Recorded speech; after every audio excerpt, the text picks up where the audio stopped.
warahmatullahi wabarakatuh. Perkenalkan, nama saya Miranti dari kelas MA 21C01. Kali ini saya akan memahami tugas mata kuliah Bisnis Internasional, yaitu dengan dosen pengampu Pak Esan. Kali ini saya akan membahas tentang pengertian bisnis internasional. Sebelumnya tidak asingkah dengan kata bisnis internasional. Bisnis internasional yaitu adalah bisnis internasional, kegiatan yang dilakukan melalui batas-batas suatu negara. Transaksi seperti bisnis ini merupakan transaksi bisnis.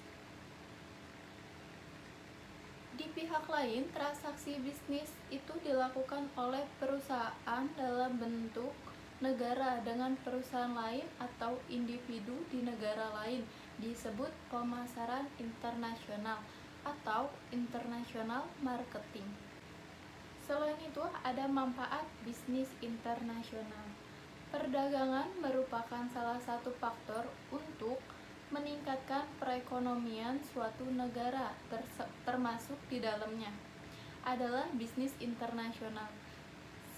Seiring majunya teknologi, perdagangan internasional juga semakin pesat dilakukan karena semakin mudahnya proses produksi dan transaksi.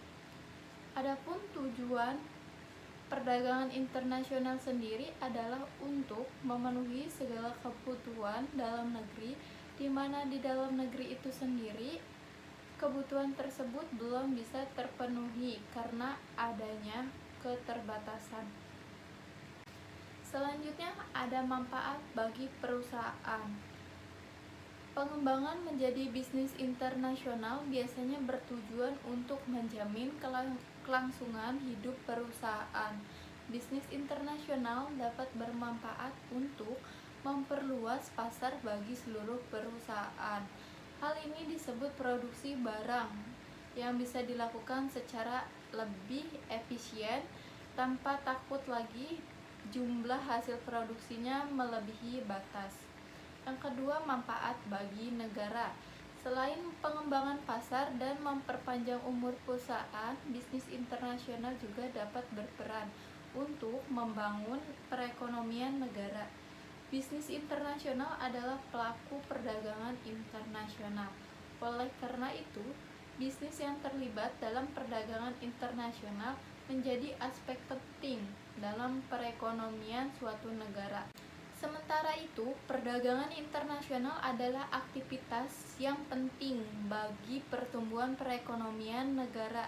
Di antaranya yang pertama, membuka lapangan pekerjaan, yang kedua, membentuk hubungan baik antara negara, yang ketiga, kebutuhan hidup semakin mudah terpenuhi, yang keempat, transfer ilmu pengetahuan dan teknologi atau iptek, yang kelima, menstabilkan harga barang, yang keenam, meningkatkan kemakmuran suatu negara.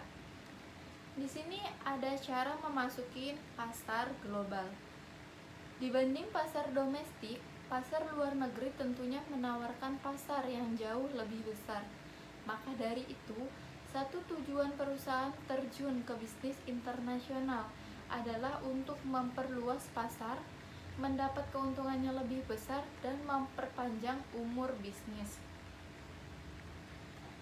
Di sini ada ekspor dan impor sendiri merupakan kegiatan perdagangan internasional atau perdagangan antar negara.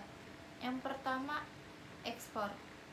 Ekspor adalah hambatan dalam bisnis internasional dibandingkan bisnis domestik.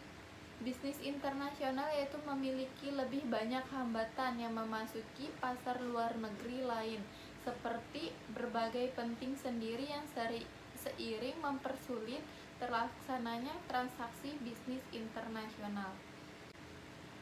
Secara rinci, hambatan-hambatan yang sering terjadi dalam bisnis internasional adalah yang pertama, tarif bea yang masuk dan batasan perdagangan.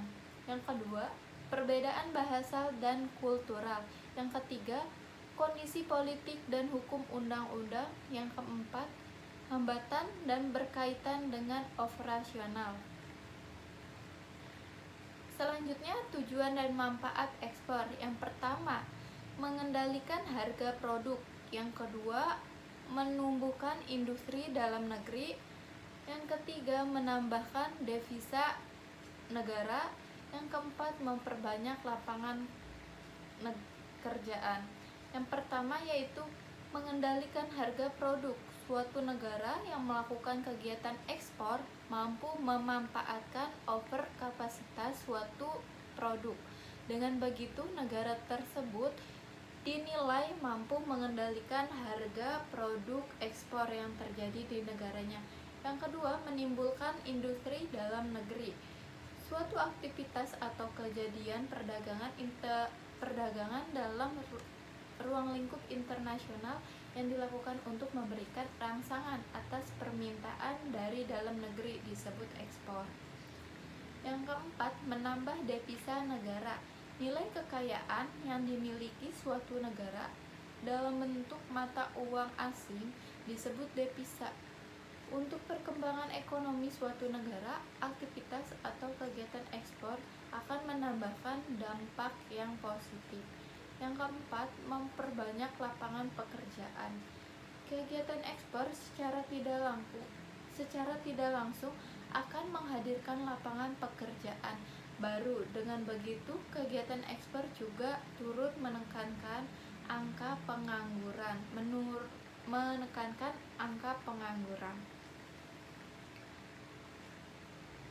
Di sini juga ada dominitas ekspor Indonesia. Indonesia sebagai negara yang berkembang memiliki 5 dominitas ekspor yang paling besar, yaitu dominitas produk tekstil, yang kedua karet, yang ketiga kelapa sawit, yang keempat kakao, dan produk hasil hutan. Selanjutnya yaitu impor. Pengertian impor. Apa yang dimaksud dengan impor?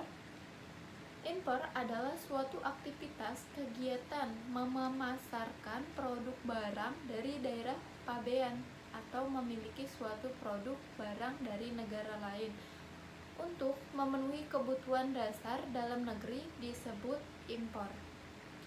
Perdagangan yang dilakukan dengan cara memasukkan barang dari luar negeri ke dalam daerah pabean Indonesia dan mematuhi ketentuan peraturan perundang-undangan disebut transaksi impor.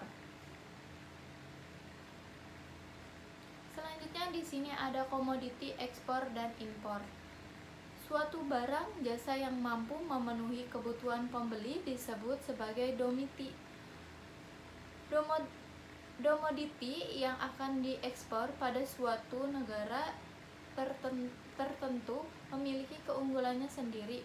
Kemudian perlu diketahui 3 faktor yang dapat mempengaruhi keunggulan suatu komoditi, yaitu pertama faktor alam, yang kedua teknologi, yang ketiga dan biaya produksi. Mungkin segitu saja penjelasan kali ini dari saya, kurang lebihnya mohon maaf. Wassalamualaikum warahmatullahi wabarakatuh. Terima kasih. Mungkin segitu saja penjelasan dari saya, kurang lebihnya mohon maaf. Wassalamualaikum warahmatullahi wabarakatuh. Terima kasih.